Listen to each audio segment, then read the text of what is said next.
Hello नमस्कार प्यारे साथियों। गुरुवाणी एग्रो क्लासेस के ऑनलाइन यूट्यूब चैनल पर आप सभी प्यारे साथियों का एक बार पुनः स्वागत है।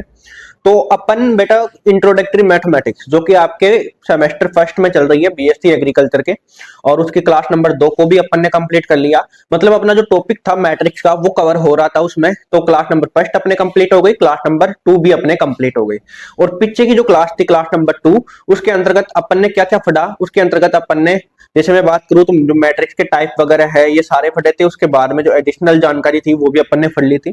आज अपन एक मैट्रिक्स का नया टॉपिक लेके चलेंगे और वो है इक्विबिलिटी ऑफ मैट्रिक्स। मतलब मैट्रिक्स की अपन बात करें तो समानता या इक्विबिलिटी। ठीक है, तो आज का अपना टॉपिक है वो क्या है, मैट्रिक्स की इक्विबिलिटी। आज का अपना टॉपिक क्या है बेटा जी? तो आज का अपना टॉपिक लगाइएगा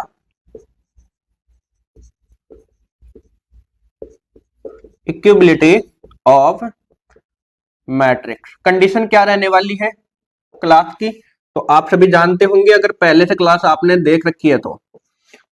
कंडीशन 3 थी अपनी। पहला कि ध्यान आपका बोर्ड पर होना चाहिए, दूसरा रफ कॉपी और पेन अपने साथ में लेकर बैठे, तीसरा नोट साथ साथ प्रिपेयर करें। एक मेरी छोटी सी रिक्वेस्ट आपसे ये रहेगी कि 1 मिनट का आपको टाइम दिया जाता है, तो आप अपने फ्रेंड्स को भी ये वीडियो शेयर करें ताकि वो भी इस क्लास के अंतर्गत जुड़ सके। ओनली उन्हीं को करना है जो बीएससी एग्रीकल्चर के फर्स्ट सेमेस्टर के जो मैथमेटिक्स सब्जेक्ट है वो पढ़ना चाहते हैं। ठीक है, तो उनके पास में 1 मिनट का आपको टाइम है, आप जाइए और शेयर करके जल्दी से आ जाइए बेटा। ठीक है,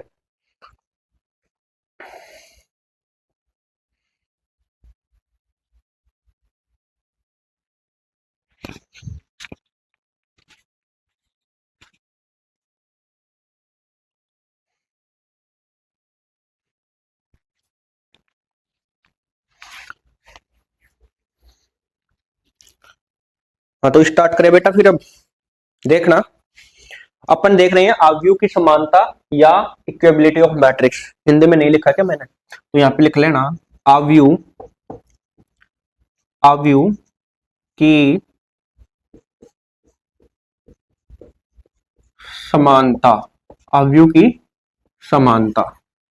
देखो आव्यूह की समानता मतलब अपन बात करें तो ए बराबर बी। अपने पास में कोई भी दो मैट्रिक्स है, अगर पहली मैट्रिक्स दूसरे मैट्रिक्स के बिल्कुल बराबर रहती है तो कंडीशन क्या क्या हो सकती है। देखो, एक मैट्रिक्स दूसरे मैट्रिक्स के बराबर हो तो इसका मतलब अपन क्या जान सकते हैं अपने किस में, मैथमेटिक्स में।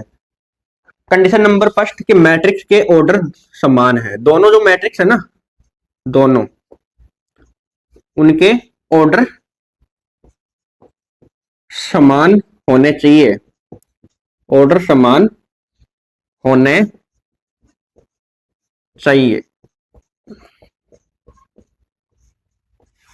ठीक है, सबसे पहले कि एक मैट्रिक्स दूसरे मैट्रिक्स के बराबर कब होगी, जब दोनों मैट्रिक्स है ये वाले, इनके ऑर्डर समान हो। जब दोनों मैट्रिक्स के ऑर्डर समान हो बेटा तो ही ए बराबर बी होगा। मतलब जो मैट्रिक्स ए है वो दूसरे मैट्रिक्स के समान होगी। कंडीशन नंबर फर्स्ट समझ में आई कि अगर दो अपने पास में मैट्रिक्स आपको दे रखी है, अगर दोनों का ऑर्डर समान है कि वो 2x2 की है, 3x3 की है, कैसा उसका ऑर्डर है, अगर वो समान है बेटा तो ही ए बराबर बी होगा। मतलब ए मैट्रिक्स बी मैट्रिक्स के समान होगी। ठीक है, चलो ये तो आपको पता लग गया। कंडीशन नंबर 2,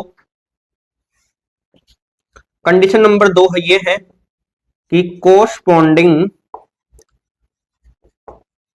कोरस्पॉन्डिंग एलिमेंट्स,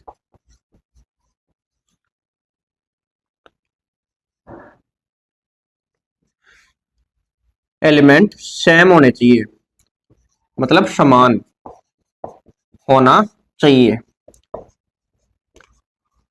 होने चाहिए। कि सर ये कोरस्पॉन्डिंग एलिमेंट क्या होते हैं आपके, कोरस्पॉन्डिंग एलिमेंट्स क्या होते हैं? तो देखना, इसका मतलब होता है सापेक्ष अवयव। क्या होता है बेटा? सापेक्ष अवयव। कि सर ये सापेक्ष अवयव क्या होते हैं, तो मैं एक एग्जांपल लेकर चलता हूं कि दोनों का ऑर्डर समान होना चाहिए, ये बोल रहा है ना कंडीशन नंबर फर्स्ट। तो यहाँ पे मैं एक एग्जांपल लेता हूं मेरा बेटा, देखना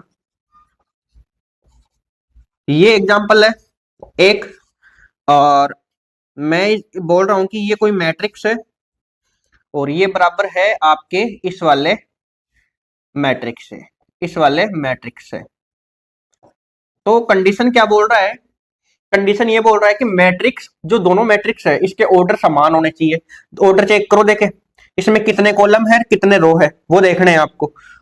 तो क्या इसमें दो पंक्तियां हैं और दो कॉलम है, 2 बाई 2 इसका ऑर्डर हो जाएगा क्या?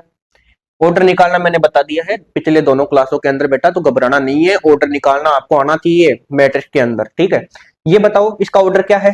सेम 2 बाई 2, भाई दो पंक्तियां हैं और दो ही कॉलम है इसमें, ठीक है। तो अगर ऑर्डर समान हो गए इसका मतलब ये क्या है? दोनों मैट्रिक्स आपस में बराबर है, मतलब इनमें समानता है, ठीक है। नेक्स्ट बोल रहा है अगर समानता होगी तो क्या अपन को करना है? ये बोल रहा है कि सापेक्ष अवयव समान होने चाहिए, मतलब सापेक्ष अवयव ये इस मैट्रिक्स का पहला एलिमेंट है, ये मैट्रिक्स का ये पहला एलिमेंट इस दूसरे वाले मैट्रिक्स के पहले एलिमेंट के बराबर होगा। उसी प्रकार से ये वाला जो अवयव है इस मैट्रिक्स का, पहली मैट्रिक्स का दूसरा अवयव, ये दूसरी मैट्रिक्स के दूसरे अवयव इससे मिलान करेगा। तीसरा ये वाला अवयव है ये इसके बराबर होगा बेटा, ये वाला अवयव इसके बराबर होगा। इस प्रकार से कंडीशन रहती है। तो अपन एक एग्जांपल के थ्रू समझते हैं, ठीक है। तो एग्जांपल मैं लेने वाला हूं यहाँ पे। एग्जांपल कुछ इस प्रकार से हैं, आपको किस प्रकार से क्वेश्चन पुटअप हो सकते हैं आपके एग्जाम में, तो वो मैं आपको बता देता हूं यहाँ पे।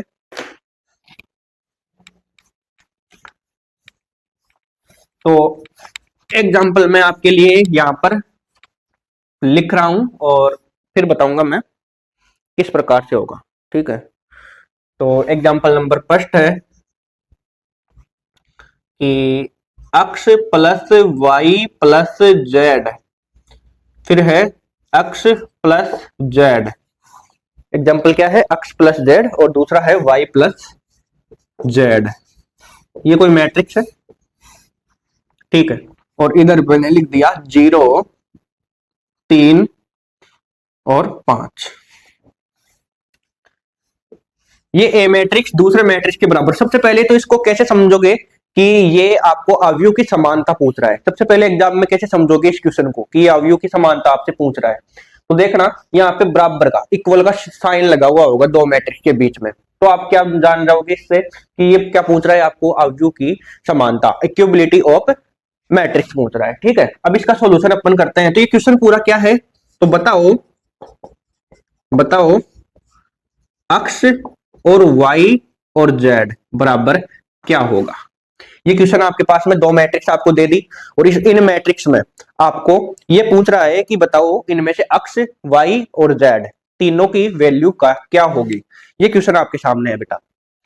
इक्विवेलेंट ऑफ मैट्रिक्स मतलब मैट्रिक्स की समानता वाले पॉइंट में। तो देखिएगा अपन बात करते हैं सबसे पहले कंडीशन नंबर क्या थी? कंडीशन ही अपनी ये थी कि कोई भी दो मैट्रिक्स है वो बराबर कब होगी? वो बराबर जब होगी जब उनके दोनों के जो ऑर्डर है वो समान होंगे। तो इसका ऑर्डर चेक करो एक बार, इसका ऑर्डर आप बता सकते हो?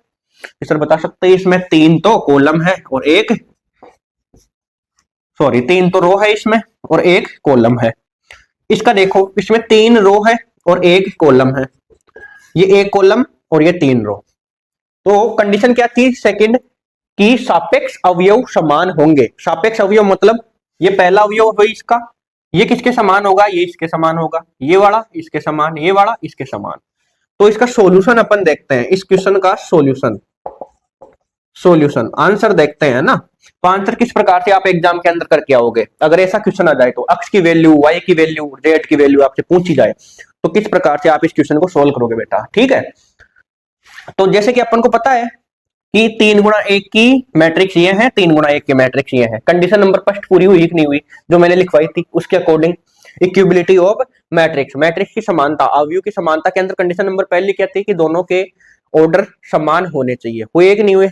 ये भी 3/1, ये भी 3/1, ठीक है। दूसरी कंडीशन क्या थी कि सापेक्ष अवयव समान होने चाहिए। सापेक्ष अवयव ये इसके समान होगा, ये वाला इसके समान, ये वाला इसके समान, ठीक है। तो अपन लिखेंगे अक्ष प्लस वाई प्लस जेड किसके समान होगा बेटा? ये वाला, ये इसके समान होगा बराबर 0। इसको मैंने समीकरण नंबर 1 दे दिया, ठीक है। फिर मैंने क्या लिखा कि अक्ष प्लस जेड बराबर 3, x प्लस जेड बराबर 3। ये कहां से आ रहे हैं पता है ना आपको, सापेक्ष अवयव है, ये इसके बराबर होगा, ये वाला इसके और ये वाला इसके, ठीक है। Next y plus z is equal to 5, ये समीकरण नंबर 3, ठीक है। अब इनमें एक चीज मेरे को बताओ, अपन इस वाले फॉर्मूले से निकाले, क्योंकि इसमें x है, y है और z है, तीनों है, और तीनों ही अपन को पूछ रहा है, तो अपन समीकरण नंबर 1 में देखो क्या क्या करेंगे। सबसे पहले अपन x और z की वैल्यू निकालेंगे, मतलब x प्लस जेड, इसको अपन क्या लिख सकते हैं, 3 लिख सकते हैं, क्योंकि इसका मान क्या आ रहा है, x प्लस जेड बराबर 3। तो x और z दोनों की जगह अपन क्या लिख सकते हैं, 3 लिख सकते हैं, मतलब इसकी जगह और इसकी जगह क्या लिख सकते हैं, 3 लिख सकते हैं। तो देखना समीकरण एक व 2 से देखना x plus y plus z बराबर क्या बता रहा है, 0 बता रहा है, कि नहीं बता रहा, समीकरण 1। तो अपन x और z की जगह क्या लिख सकते हैं, 3 लिख सकते हैं यहाँ पे समीकरण नंबर 2 में। तो मैं यहाँ पे लिख देता हूं x और z की जगह 3, और बच गया क्या, y बराबर 0।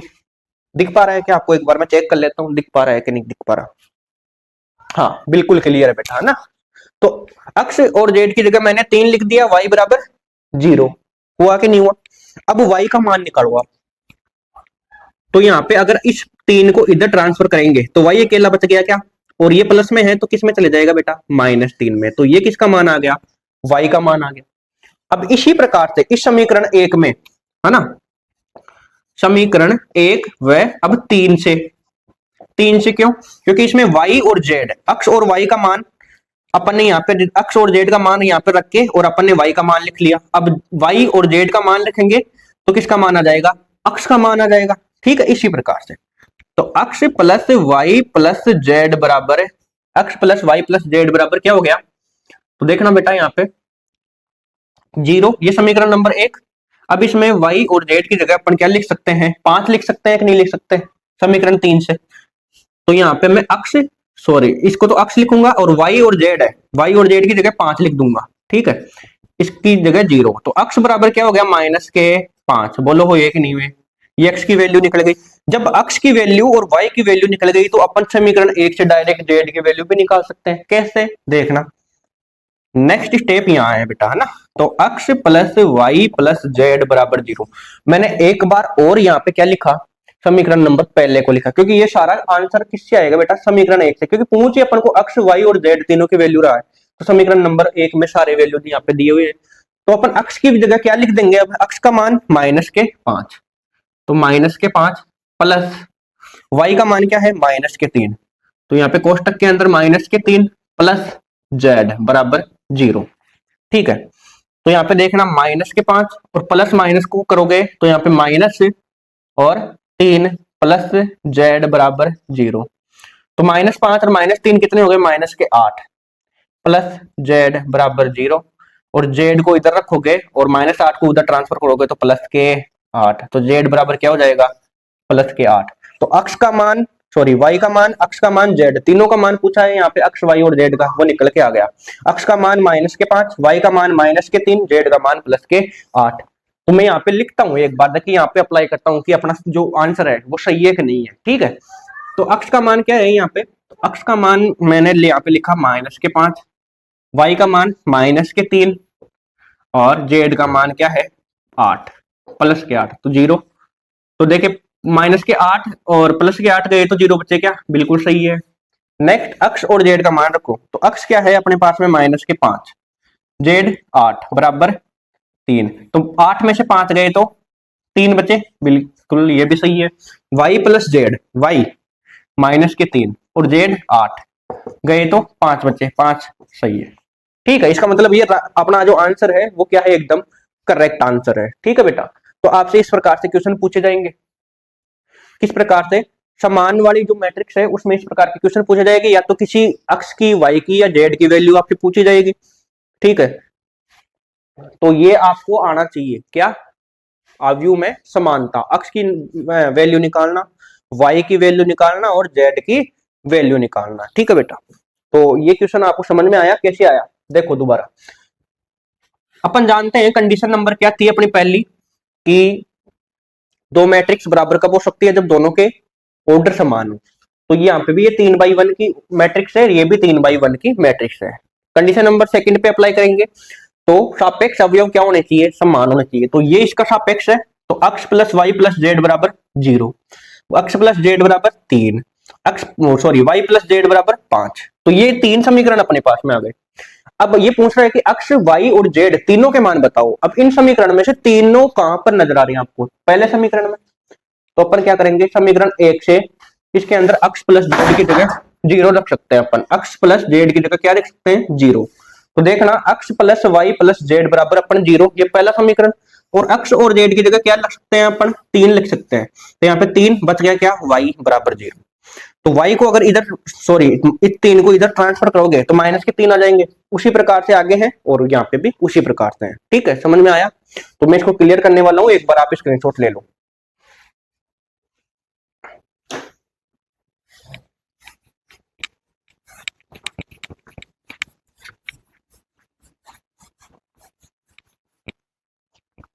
ये लो। अब मैं बात करने वाला हूं आपसे अवयव का योग, मतलब दो मैट्रिक्स है, दो मैट्रिक्स को आपस में जोड़ना। ठीक है, तो यहाँ पे मैं पॉइंट लगा देता हूं, अवयव का योग यानी कि combination of matrix. Combination of matrix या हिंदी में चलते हैं अपन अवयव का योग, अवयव का योग। सपोज कीजिए आपसे एग्जाम के अंदर ये पूछा गया कि कोई भी दो मैट्रिक्स है, उन दोनों मैट्रिक्स को आपस में जोड़ना है। मतलब मैट्रिक्स नंबर ए है, इसको मैट्रिक्स नंबर बी के साथ में जोड़ना है। ये कंडीशन आपसे पूछी जा रही है। पहली कंडीशन मैंने क्या बताया, ए बराबर बी, मतलब कोई भी मैट्रिक्स ए है वो बी मैट्रिक्स के बिल्कुल समान है, वो पूछी जा रही है। अब कंडीशन आपको क्या पूछ रहा है कि ए और बी दोनों मैट्रिक्स को आपस में जोड़ो। तो कंडीशन क्या होगी, कौन कौन सी मैट्रिक्स कब अपन जोड़ सकते हैं मैट्रिक्स को, जब कंडीशन नंबर फर्स्ट क्या है, जब दोनों मैट्रिक्स के ऑर्डर समान हो। अगर दोनों मैट्रिक्स के ऑर्डर समान हो तो अपन उस मैट्रिक्स को जोड़ सकते हैं, दोनों मैट्रिक्स को। अगर दो मैट्रिक्स है अपने पास में, दोनों के ऑर्डर समान हो तो ही अपन दो मैट्रिक्स को आपस में जोड़ सकते हैं। जोड़ने की कंडीशन क्या रहेगी, सापेक्ष अवयव को आपस में जोड़ दो, आपस में जोड़ दो। कैसे समझना, एक एग्जांपल मैं यहां पे लूं तो देखना। एग्जांपल है, ये मैट्रिक्स एक है और ये दोनों मैट्रिक्स दूसरे क्या है, 4 0 4 और 3। ठीक है, और इसके आपको लगा दिया, ये प्लस का सिंबल आपको लगा के दे दिया और पूछ रहा है कि दोनों मैट्रिक्स को आपस में जोड़कर बताओ या योग करके बताओ। ठीक है, तो आप किस प्रकार से करोगे,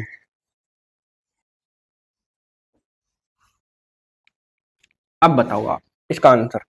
तो ये पहले बोल रहा है कि दोनों मैट्रिक्स के ऑर्डर समान होने चाहिए। चेक करो ऑर्डर क्या है इसका, 2/2, इसका 2/2। ऑर्डर कैसे निकालते हैं मैंने बता दिया था पहले क्लास में। ठीक है, नेक्स्ट, अब ये पहला इसका कंडीशन नंबर पूरी ये एग्जांपल कर रहा है। सेकंड क्या है कि सापेक्ष अवयव जो है ना, इनको आपस में जोड़ दो। तो इस वाले अंक का सापेक्ष अवयव क्या है, ये वाला, इस वाले का ये वाला, इस वाले का ये वाला और इस वाले का ये वाला।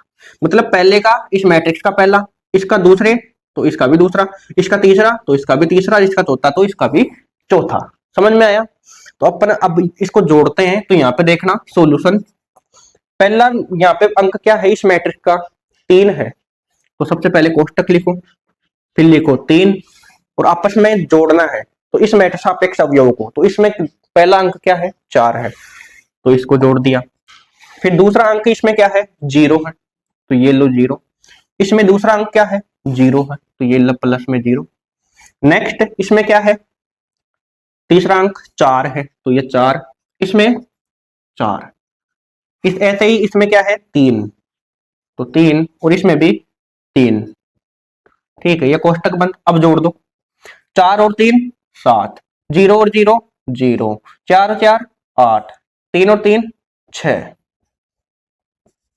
ये इसका क्या हो जाएगा, आंसर हो जाएगा बेटा। ठीक है, इस प्रकार से दो मैट्रिक्स को आपस में जोड़ सकते हैं। कंडीशन का बिल्कुल से ध्यान रखना, ये कंडीशन है ना, ये सबसे इंपॉर्टेंट है।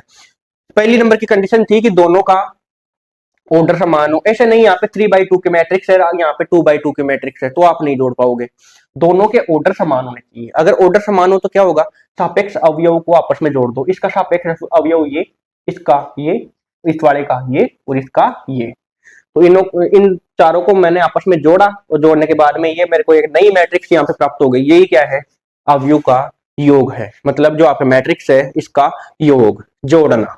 ठीक है, तो ये एग्जांपल आप उतारो। इसमें एक एग्जांपल और लेके देखते हैं अपन अवयव के योग के अंदर। एक्स वाई और जेड की वैल्यू निकालना मैंने आपको बता दिया, मतलब समानता वाला क्वेश्चन मैंने बता दिया। फिर मैंने आपको जो मैट्रिक्स है दो, उनको आपस में कैसे जोड़ा जाता है वो भी मैंने आपको बता दिया। अब एक एग्जांपल मैं आपके लिए और ले लेता हूं। तो यहाँ पे है 3 4 5 6 7 8, 5 7 6 3 2 1, और आपको दे दिया कि इन दोनों मैट्रिक्स को आपस में जोड़कर बताओ। कैसे जोड़ोगे, सबसे पहले कंडीशन कि दोनों का ऑर्डर समान होना चाहिए। तो ऑर्डर चेक करो, कितनी रो है इसमें, 2 है, पंक्तियां 2, कॉलम 1 2 और 3, तो ये 2/3 की मैट्रिक्स है। इसको देखो, 2 कॉलम, सॉरी 2 पंक्तियां और कॉलम 3, तो ये भी 2/3 की है, दोनों का ऑर्डर सेम है। कंडीशन नंबर 2, सापेक्ष अवयव को आपस में जोड़ दो। तो इस मैट्रिक्स का पहला अवयव है वो किसके सापेक्ष होगा, इस वाले मैट्रिक्स के पहले अवयव के। तो मैं यहाँ पे सॉल्यूशन लेकर चलता हूं। ठीक है, तो 3 को मैं किसके साथ में जोड़ूंगा, 5 के साथ में, है ना। अब इसका दूसरा अवयव है वो किसके सापेक्ष होगा बेटा, इसके सापेक्ष होगा। तो यहाँ पे मैं लिख सकता हूँ क्या, 4 + 7। ये तीसरा अवयव है इस मैट्रिक्स का, ये किसके सापेक्ष होगा, इस वाले के। ठीक है, ऐसे ही अब इसका बताओ आप, इसका तो 6, ये किसके सापेक्ष होगा, इसके। ये किसके होगा, ये इसके होगा, तो यहाँ पे लिखो 7 + 2। नेक्स्ट है, ये किसके होगा, ये इसके होगा। ठीक है, तो 8 + 1, इसको कोष्टक में बंद कर दो, जोड़ दो, क्या आएगा देखें, जोड़ो, 5 और 3 8, 4 और 7 11, 6 और 5 11, है ना। सही तो है ना, मैं सही तो कर रहा हूं ना इसको। चलो, 6 और 3 9, 7 और 2 9, 8 और 1 9, तो ये नई मैट्रिक्स आ गई ना। ये क्या है, योग है आपके अवयव का। तो दो मैट्रिक्स का योग कब कर सकते हैं, कंडीशन आपको पता होनी चाहिए। नेक्स्ट अपन देखने वाले हैं कि जो एक अवयव है इसका किसी अदिश से अपन गुणा करवाए। एक अवयव आपके पास में, इसका किसी अदिश से अगर अपन गुणा करवाए तो वो कंडीशन भी देख सकते हैं। तो एग्जाम के अंदर क्वेश्चन आपको पूछा जा सकता है, और वो क्या है, नया टॉपिक यहाँ पे लगाने है कि एक मैट्रिक्स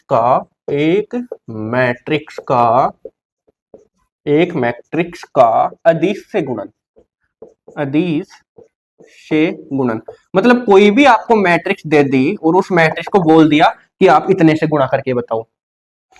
कोई भी एक सिंपल मैट्रिक्स है और उस मैट्रिक्स में आपको बोल दिया कि इसको किसी भी राशि से गुणा करके बताओ, किसी भी अंक से। जैसे मैं एक मैट्रिक्स यहाँ पे दे देता हूं, 3 4 5 6, ये कोई मैट्रिक्स है। तो बताओ 3a कितना होगा, ये क्वेश्चन आ गया आपके पास में। मतलब ये क्या है, अदिश राशि है, कोई सी भी राशि है, इसको ये बोल रहा है कि मैट्रिक्स के साथ में गुणा करके बताओ। तो आप गुणा कैसे करोगे बताओ। तो यहाँ पे एक का मतलब क्या है, कैपिटल लेटर में है, मतलब ये मैट्रिक्स है, इस पूरे मैट्रिक्स को ये बोल रहा है कि 3 से गुणा करो। तो यहाँ पे 3 लिख सकते हैं क्या अपन, ए बराबर। तो अब देखना, ए बराबर 3 कोष्टक में क्या है, 3 4 5 और 6, है ना। अब देखो, सबसे पहले इसको इसके साथ मल्टीप्लाई करो, तो 3 × 3, फिर इसको इसके साथ में करो तो 3 × 4, इसको इसके साथ में करो तो 3 × 5, इसको इसके साथ में करो 3 × 6, कोष्टक में बंद कर दो। यहाँ पे लिख रहा हूं 3 × 3, 3 को 3 से गुणा करते हैं तो कितने आते हैं 9, 3 को 4 से 12, 3 को 5 से 15 और 6 3 18, ये जो नई मैट्रिक्स आई है ना, ये इसका क्या हो जाएगा आंसर। अगर इस मैट्रिक्स को आप 3 से गुणा करोगे तो ये वाला निकल के आएगा, आप गुणा करके देख लो, आंसर सेम आएगा। तो ये क्या हो गया, एक मैट्रिक्स है कोई सी भी, उसको आपको गुणा करना है किससे, मैं बात करूं तो किसी भी राशि से या अदिश से, ठीक है। नेक्स्ट और सबसे लास्ट का क्वेश्चन मैं आपको बता देता हूं, आप इसको उतार लो अगर आप उतारना चाहो तो। एक क्वेश्चन और यहां पे मैं लेकर आपको बता देता हूं, यह आज की इस क्लास का लास्ट क्वेश्चन होगा, ठीक है। क्वेश्चन कुछ इस प्रकार से है, यदि, ये मार्कर नहीं चल रहा, क्वेश्चन क्या है, क्वेश्चन है यदि a इज इक्वल टू -3, 0, -4 और 3 तथा b इज इक्वल टू 0, 4, 1, 2 है, तो बताओ 2a माइनस बी क्या होगा। अब बताओ ये क्वेश्चन, भाई इतनी देर तो मैं आपको सरल सरल क्वेश्चन दे रहा था, लेकिन एग्जाम के अंदर अगर ऐसा क्वेश्चन आ जाए तो आप किस प्रकार से उसका आंसर करोगे, बताओ। ठीक है, तो मैं बताता हूं यहाँ पे, सबसे पहले आपको ए निकालना है बेटा, है ना। कंडीशन यहाँ पे अगर ये समझ में आ गया ना बेटा, तो आपके बिल्कुल क्लियर हो जाएगा। कैसे, सबसे पहले ए निकालो, एक को 2 से गुणा कर दो, मतलब ये ए है ना, इसको 2 से गुणा कर दो, फिर जो भी मान आएगा उसमें से इसको घटा दो। कैसे करेंगे देखना, सबसे पहले अपन 2a निकालते हैं बेटा, क्या निकालते हैं 2a। तो देखना ये a क्या है अपने पास में, -3, 0 और -4 और 3, यही है। अब ये यहाँ पे 2 लिखा हुआ है, मतलब पूरी मैट्रिक्स को किससे गुणा करना है, 2 से गुणा करना है, तो मैं यहाँ पे 2 लगा देता हूं। तो देखो 2 को पहले -3 से गुणा करो, 2 गुणा -3, फिर 2 को 0 से गुणा करो, 2 गुणा 0, फिर 2 को -4 से गुणा करो, 2 गुणा -4 और 2 गुणा 3। भाई पहले इसको इससे करो, फिर इस अंक को इससे, फिर इस अंक को इससे और फिर इससे, ठीक है। करो गुणा, तो -3 गुणा 2 -6, 0 -8, 6, ये अपने पास में क्या आ गया, ये अपने पास में 2a आ गया, ठीक है। 2a का मान अपन ने निकाल लिया, अब इस 2a है इसमें से b को घटाना है, ठीक है। तो मैं यहाँ पे लिख देता हूँ 2a का मान -6, 0 -8 और 6, ये है। इसमें से घटाना किसको है, जैसे आपने जोड़ा था सेम उसी प्रकार से घटा देना है, जहां पे प्लस का निशान लगाया था वहां पे माइनस का निशान आ जाएगा, बस बात खत्म। तो b का मान क्या है, यहाँ पे b का मान है 0, 4, 1 और 2, घटाओ देख, इसको इससे, इसको इससे, ये वाला इससे, ये वाला इससे, ये ऐसे घटेगा, ठीक है। तो मैं -6 को घटाऊंगा, -6 -0, माइनस का सिंबल आएगा यहाँ पे, है ना। इस 0 में से किसको घटाऊंगा, 4 घटाऊंगा, इसके साथ इसको घटाऊंगा तो -8 -1, ठीक है। इसमें से किसको घटाऊंगा, इसको घटाऊंगा तो 6 -2।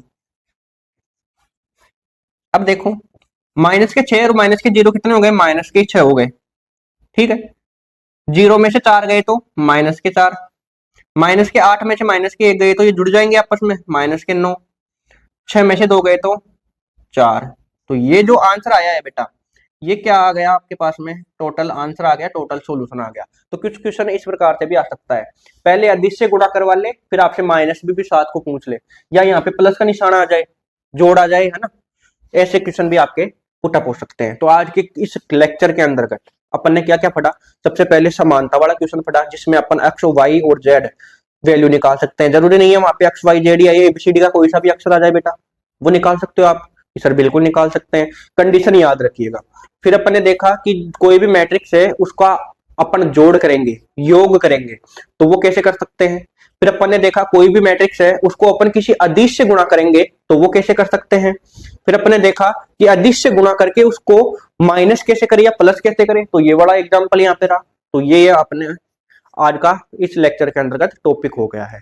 बता के जरूर जाना, कमेंट जरूर करना कि आपको ये क्लासेस समझ में आ रही है कि नहीं आ रही। ये वाला जो टॉपिक है ये जो मैंने लास्ट में बताए हैं, जोड़ करना, बाकी करना, गुणा करना, ये आपको अच्छे से समझ में आया कि नहीं आया? इनकी आप रेगुलर प्रैक्टिस करोगे तो ही आपके माइंड के अंदर ये रहेंगे, इसलिए रेगुलर प्रैक्टिस करना।